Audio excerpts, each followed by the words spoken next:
তৃতীয় আৰু চতুৰ্থ শ্ৰেণীত এইবাৰ অসম্ভৱ প্ৰাৰ্থীয়ে আবেদন কৰিছে। সৰ্বমুঠ 18 লাখ আবেদন এই 14,000 পোষ্টৰ কাৰণে আমাৰ ওচৰলৈ আহিছে। যি কি নহওক, দুই এজনে সুধি আছে যে সিলেবাছ কেতিয়া দিব।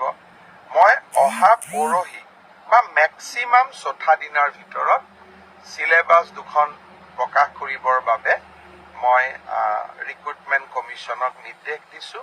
আৰু মই ভাবোঁ যে ইয়াৰ পিছত এই পৰীক্ষা সম্পৰ্কীয় আপোনালোকে যি কথা বুজিব খোজে, জানিব খোজে, ইয়াৰ পিছত ৰিক্ৰুটমেণ্ট কমিশ্যনে আপোনালোকক জনাই থাকিব।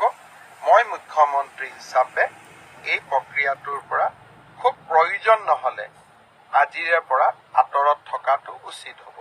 অৱশ্যে ক'ৰবাত ভুল ভ্ৰান্তি থাকিলে, ক'ৰবাত কিবা বুজাত অসুবিধা হ'লে, ক'ৰবাত স্পষ্টীকৰণৰ প্ৰয়োজন হ'লে নিশ্চয় মই আপোনালোকক এই ধৰণে ফেচবুক লাইভে হওক বা সাংবাদিক মেলত আহি আপোনালোকক মই বুজাবৰ বাবে বা আপোনালোকক চৰকাৰৰ স্থিতি স্পষ্ট কৰিবৰ বাবে মই চেষ্টা কৰিম।